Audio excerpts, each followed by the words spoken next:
And welcome back to episode 3 of 2025's. We don't have a name for this show, but this is episode 3 in 2025. I'm your host, Brian Brooks, here with Commissioner Nick Moore.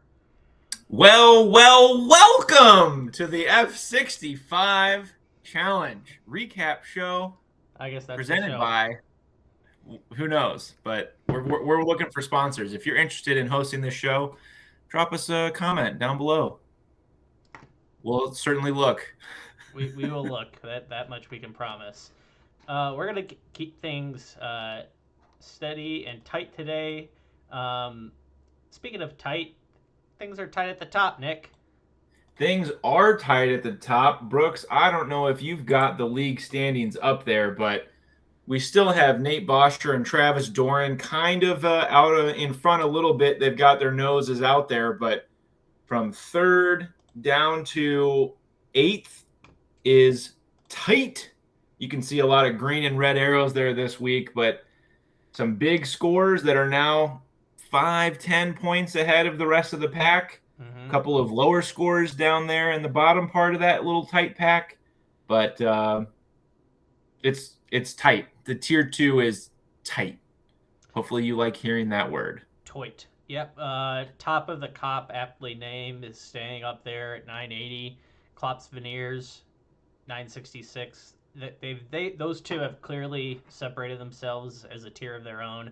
And then I don't know what the cutoff is, but we've got 918, 916, 902, 901, 900, 891. Like that feels like a meaty middle. I'd almost say it's like a flabby top half. Flabby top half. Okay. Muffin? Are we muffin topping? Is that what we're doing in this? I don't know. Actually, you know what? No, I don't want that image in my head, Brooks. But yeah, that second tier is pretty competitive there, and as we'll see in the next portion of today's show, most of them are going to be continuing to battle it out in the challenge. But I think as you look, even at just the weekly scores, right? Pretty much, I've got the lowest score out of the top 10 at 61, but all the way down to even the 12th down, everybody else besides myself, and you are over 70 points, but you are right there, 68. But then you get down to what I'm going to be calling the beleaguered stragglers from Twilight on down. None of them scored over 56 points, and it's unfortunately been that way for quite some time. So I don't know if they've checked out or there's still some green arrows, some red arrows, so I don't know if they're completely checked out. I'm sure they're still making a list, but just maybe not checking it twice. I think the more green and red we have, we'll find out who's been naughty and who's been nice. I don't know. Well, I do know that when I see Andrew over Christmas, I will be giving him a lump of coal. I think, obviously, this is an episode for us in our league. But when I look at the points, I see like the average points. The minimum I think you want to do is be above the average that you see on your individual team page. So us having the bottom of our league still be around that 60-point mark makes me think there's still hope for them yet. Yeah, that's true. And to your point, looks like the average was 60 points for this past week. And so, hey, I'm top half, 61. What's up? Muffin topping your way to the top. But there's one other thing I'd like to touch on here before we wrap up the current league standings. In our last episode, or maybe it was the first one this year, I don't remember, I challenged Mr. Steve if he could catch and surpass Jimmy in the league, that I would pay him $20. And obviously, early in the year, the gap was pretty big for being early, but I do believe Jimmy is widening the gap, but the offer still stands. Currently 137 points back, but there is a lot of season left and a whole new set of chips coming up. So, Steve, you got him. I have faith. Yeah, 137 points. It can be done. There's more than half the season to play. You just need a couple of 6, 7 weeks of some good points, and then you can be right there. Uh, God, that felt weird. Um, Yeah, it sounded weird. yeah, well, uh, it was. So we're moving on here. What a transition. Uh, the group stage is over. Um, I am not happy, but we'll get to that. But why don't we look over at Group A and see how things broke down? Yeah, Group A, we had a tie at the top between Jimmy and Tyler. They both finished on 12 points, and Jimmy pipped it at the end on goal difference with a superior goal difference. And really, the last match of the week or of the matchup was Jimmy playing Tyler, and he won that matchup by 20 points, got the 3 points, and secured point diff on that week alone. So a lot of movement there at the top. Of course, I believe Tyler was already safe and clear. But that was kind of a big showdown in Group A.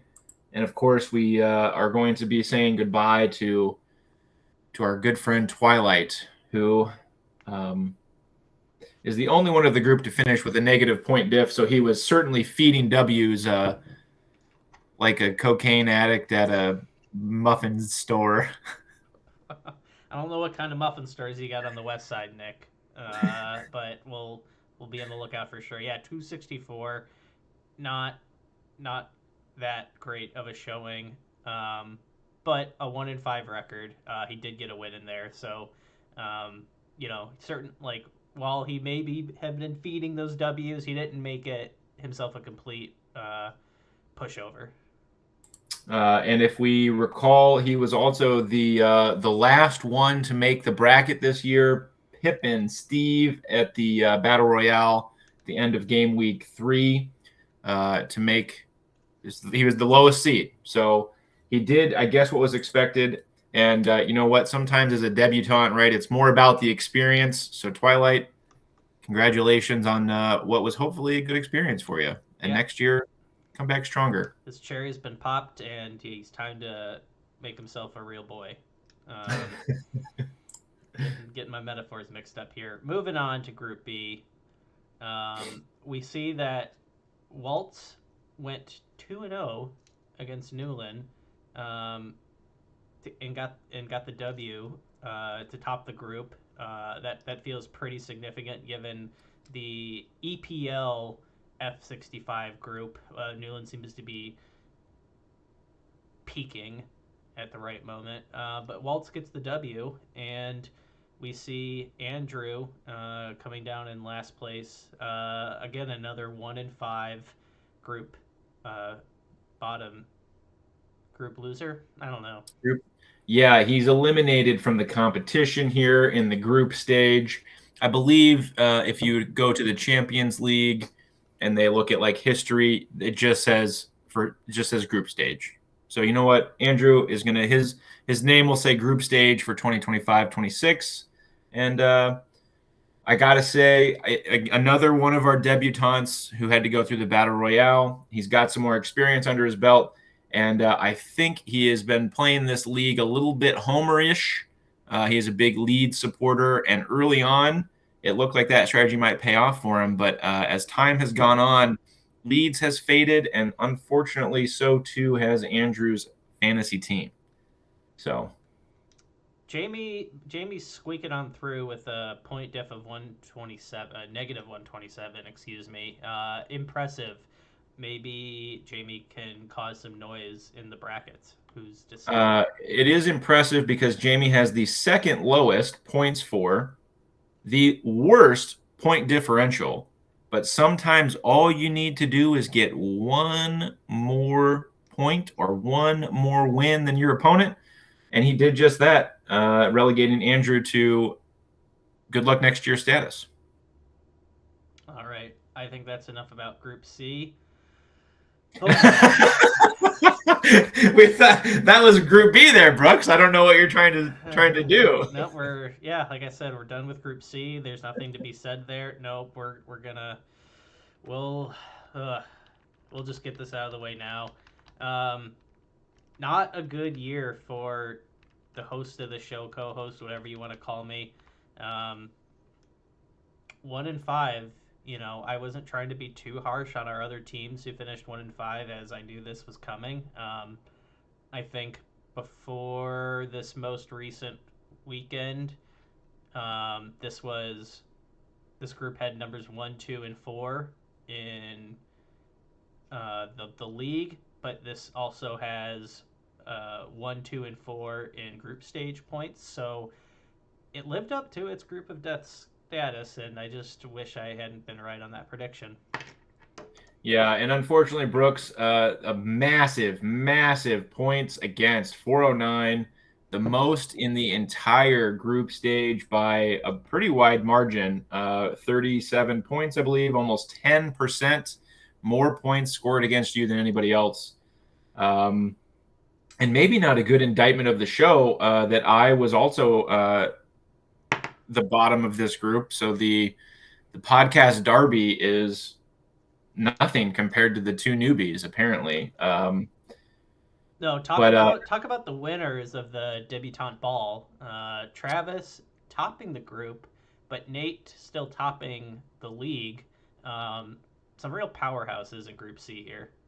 absolutely. And I don't want to, act like I know what Nate's thinking or what he was doing, but he was off to a 3-0 start, kind of running away with the group, and managed just one win in the back half to get caught by Travis and miss out on that first round by point diff. I want to say he put it in cruise control because he is still first in the overall league, but you take your eye off the ball for just a minute, and the next thing you know, you're playing in the knockouts. Mm-hmm. Mm-hmm. Interesting to note here as well. 3 wins and 3 losses for yourself with a 0 point diff. You came in, you did the bare minimum that was expected of you, and the bare minimum was happened to you. You just I like to think Jamie did the bare minimum. I did. I just kept it nice and level, just even keeled, steady as she goes, All right, Brooks. not too high, not too low. I see. Three up, three down, moving on. Moving on. That's and I'd like to move on to put myself out of the misery here. Group D. Why don't you set the stage before I zoom down here? On Yeah, the I mean, standings. as much as we harped on Group C being the group of death, I do think that bore out. But Group D was the group of chaos and probably the most fun group to watch here throughout the first part of this tournament. If you recall, at the end of match day 5, everybody in this group was tied at 7 points apiece, and the only separator was point diff. Obviously, there was one match day to go, and here we have the results. So you can see a tie at the top between Zing and Adam Carlson, and then a tie to get eliminated between Aiden and Phil. So it came down to point diff, and it was the two positive point diffs win the tiebreakers. The two negative point diff guys lose the tiebreakers. So Adam and Aiden will be moving on to the knockouts.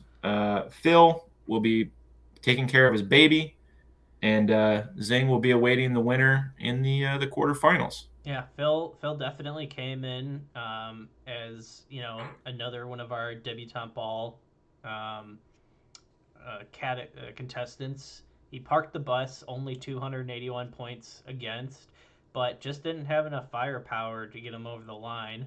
Whereas Aiden, not much defense to be found. That man was just attack, attack, attack, and it seemed to have gotten the job done for him, all by the skin of his teeth. Yeah, and I think the point spread here, there's from a negative 25 to a positive 21. It's a pretty tight grouping in terms of overall points scored and against. You look at the other groups, we've got over in Group B, there was huge positive point diffs and there was huge negatives. Even the ones that are close, there's some pretty big swings. So this group was really, really tight. Our favorite word today. And there goes my train of thought. But yeah, that was the group stage. So now a little drum roll. Here's the bracket. Boom! Boom! Wow. Just take it in. Isn't that pretty? Take it in. So starting at the top, Newland versus Nick Moore. This is a rivalry for the ages. How are you feeling about your first round matchup? I'm not going to lie to you, Brooks. When I put this together, I went online to kind of get an idea of like what's the best way to do the into the knockouts, right? So I wanted to try to make sure that there weren't second round matchups against people from the same pool, and so we did. The focus here was to really spread it out. So you can see every one of these pre-quarters goes into a quarterfinal that has 3 of the different groups, and you've got to get all the way to the semifinals before you can start getting rematches. Didn't think anything else of it. And then as I started putting the names to the positions, I got a big sense of dread in the stomach. I've been ahead of Newland for the better part of 2 months in the league standings, but as we just saw earlier today, he is now ahead of me after a monster 96 points. So he certainly has a lot of momentum. We got a little bit of time to regroup before we have to play anything here, but I'm not feeling great, Brooks. But I'm going to go and give it a good college try. This feels like one of those quintessential old firm derbies between Rangers and Celtic. Just some of the old heads going at it. They've been here before, but we probably didn't expect to see both of them in the pre-quarters, and here they are facing off round one. Winner will go on to play Jim Jam Wiesbrock. So I think Jimmy's going to have his money cut out for him. He'll have his work cut out for him, rather, no matter who progresses there. Yep, and just looking back between myself, Newland, and Jimmy, the 3 of us that were in a little branch here, all of us scored between 351 and 366 points. So all 3 of those teams have been pretty consistent here so far in the challenge, and it's going to be hard to pick a winner. I just going by group winner. Maybe Jimmy's got a leg up with the bye, but anybody of those 3, I think, is could back themselves to make the semis. They've got the pedigree, that's for sure. Moving on down to the middle of the bracket, we see Nate Boscher taking on Jamie the Quesadilla Man. Winner will play Adam Zingsheim. A little potential for some cone on cone violence here. Um, Nate feels like he didn't top his group, but he's topping the domestic league. He feels like that new money, maybe that like new era PSG, new era Man City money, just kind of coming out of nowhere. And Jamie is like, he's probably feeling fortunate to make it to the stage. He's got his work cut out for him. I feel like Jamie is a little Norwichy. He's like more of a yo-yo club, right? Mm-hmm. He gets just enough by to get in some years, doesn't get in other years. And That's we were talking about it earlier. Is Boscher has got to keep his eye on the prize, because what does Jamie do? He squeaks him. So got to put up a tough show here, but I do think obviously I'd probably bet on a little Cones reunion here in the quarterfinals between Boscher and Zing. moving on down to the third matchup. We see Tyler versus Aiden. Winner plays Travis. Again, another potential for some cones. I don't have much insight here other than I think Aiden seems to be peaking at the right time. I mean, Aiden was wearing that 1%ers badge as a pride of honor and showing anybody he could see as he was languishing down in 7 millionth place here earlier this year. Hey, look, I'm in 1% club.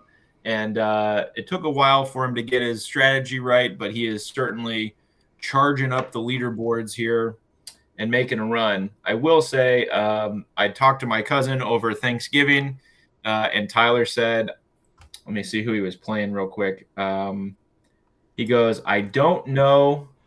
He goes, I don't know who this Jacob Grund person is, but I'm about to kick his ass. Oh. and I said, "Wow, them harsh words there, Tyler." And he's here. He's focused. He's got prize here, and he's made the knockouts. So Aiden, he's coming for you. Shots fired.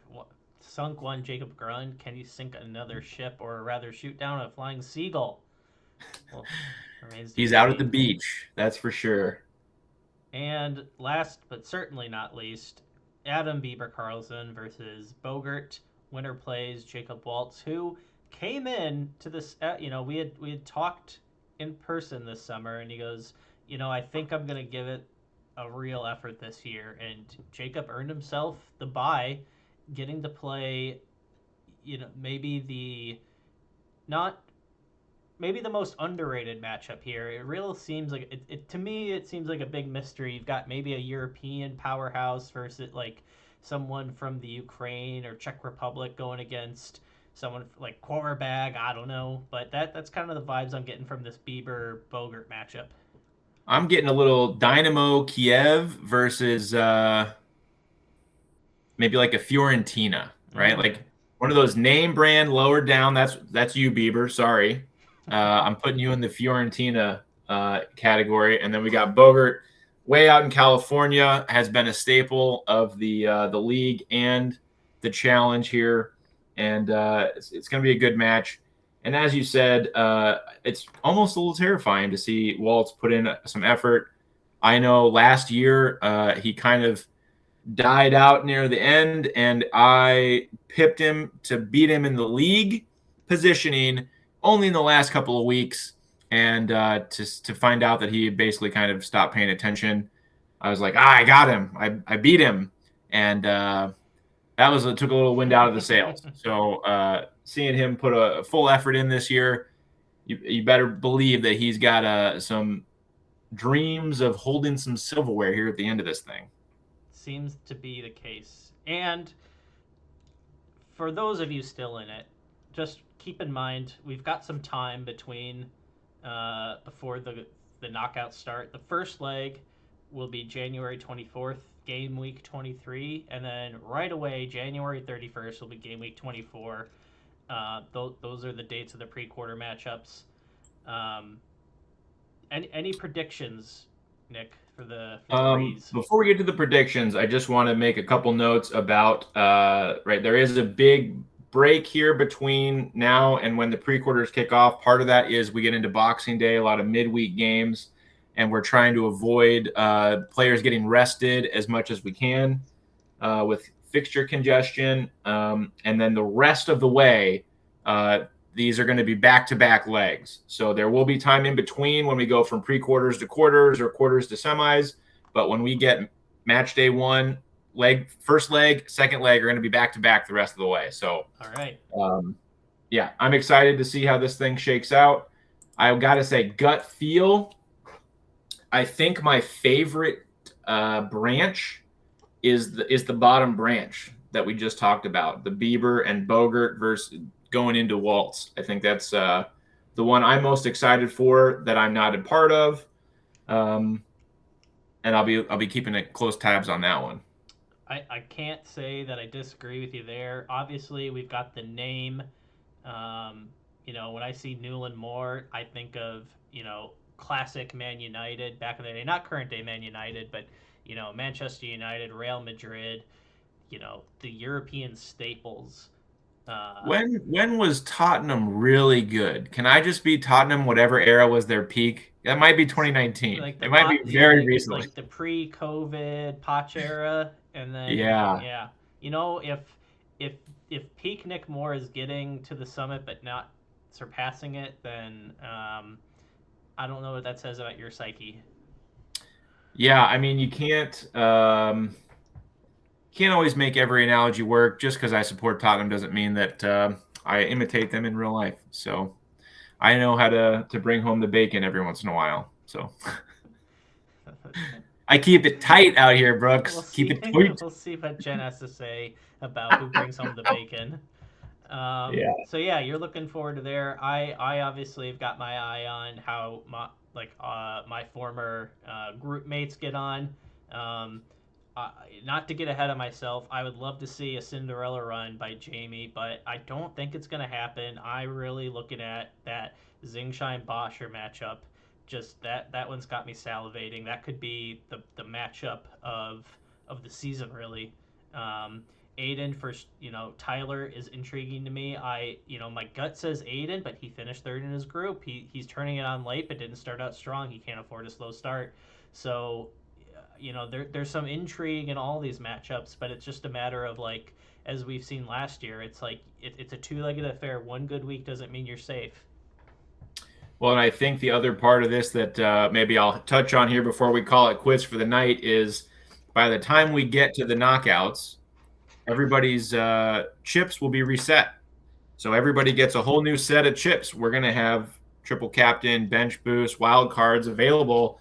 And everybody in the pre-quarters, if they choose to use them to try to get through, that's a little bit less ammunition they have for the rest of the tournament. So it's going to be a huge strategic gamble when people use those chips, how they save up their transfers here as we get to game week 23. And yeah, it'll be interesting to see how everybody navigates that. Yep. Speaking of transfers, don't forget, folks, that we have AFCON, Africa Cup of Nations, coming up, hence the additional transfers you may have seen in the app. Um, Use those wisely. Don't maybe your strategy is I don't want to drop my stud AFCON participant, and you're just going to leave him there, knowing he's going to take a zero, and you're just going to let the bench, auto sub someone in. That I suppose that's an option. I don't know that I recommend it, but just keep that in mind here for the next several weeks. We've got that coming up.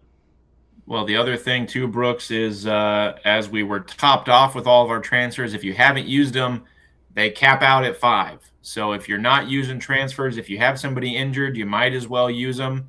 Even if you only use 1 or 2, you'll build them back up and kind of wait for some more information. But just remember that counter will not go above 5.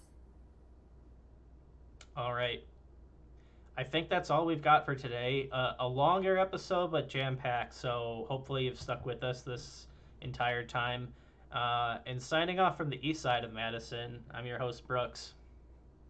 And I can't figure out a way to get the welcome into a goodbye thing. So I think we'll just say goodbye. We'll workshop it from there. Until next time, folks. Peace. Peace.